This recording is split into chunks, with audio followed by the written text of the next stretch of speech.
तो नमस्कार प्रणाम स्वागत बाटे आप सबके राइटर बागी भाई के चैनल पर। भैया आज उपस्थित बानी रुआ सबके बीच में लेके नवरात्रि स्पेशल देवी गीत। बहुत बढ़िया गीत के रचना के लिए बनिया, बहुत बढ़िया कंपोज के लिए बनिए गाना के। अगर एक नया म्यूजिक बनवा के बढ़िया ढंग से गायकी कर देता नहीं तो गाना 100% बच जाए भैया। तो चलिए मैटर के शुरुआत कर लिया कि कैसे गावे के बा, का एक धुन बा, कैसे कंपोज के लिए बनी। लेकिन स्टार्ट कर से पहले भैया एगो बात बतावल चाहो कि रुआ अगर नया सिंगर बानी, सिंगिंग में इंटरेस्ट बा, अच्छा मीटर के तलाश में बानी, अच्छा मीटर नहीं मिलत, अच्छा गीत नहीं मिलत, अगर हमारा चैनल पर आ गई बनी भैया तो निराश भैया की जरूरत नहीं है। रुआ जैसन भी मीटर चाहत होकर लिखवावे के, चाहे हिंदी में चाहे भोजपुरी में, बिल्कुल उचित चार्ज पर रुआ के मस्त मीटर मिली भैया। व्हाट्सअप के जरिए कोनो प्रकार के गाना, चाहे बेवफाई सॉन्ग, चाहे लव सॉन्ग, चाहे लोकगीत, चाहे पूर्वी गीत, निर्गुण, चाहे मतलब पारंपरिक कोनो गाना रुआ लिखवावे के बा, बेहिचक रुआ संपर्क कर सकीले। डिस्क्रिप्शन में हमारा नंबर बा और लास्ट में भी हम अपन नंबर बता दें। फिलहाल आज के मैटर स्टार्ट कर लिया कि कैसे गावे के बा, का एक धुन बा।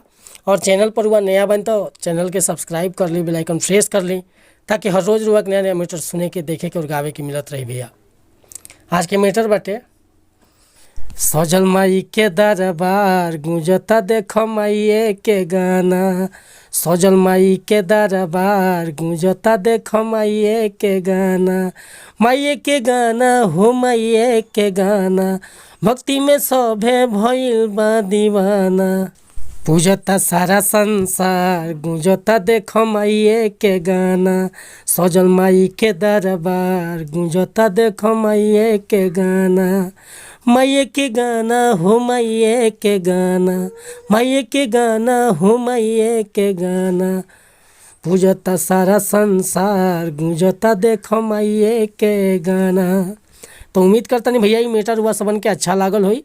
अगर ये मीटर पसंद बा, फुल गीत लिखवावे के चाहता नहीं तो बेहिचक रुआ संपर्क कर सकीले। हमार कॉन्टेक्ट नंबर बाटे 8874473128। कोनो भी प्रकार के मीटर लिखवावे खतरा, चाहे पर्सनल, चाहे ई गीत, चाहे ट्रैक पर, चाहे नया सॉन्ग, हर तरह के मीटर मिली भैया हमारा कलम के जरिए। मिलत नहीं अगला वीडियो में कुछ नया गाना के साथ। तब तक के लिए नमस्कार प्रणाम धन्यवाद भैया। जय हिंद जय भारत।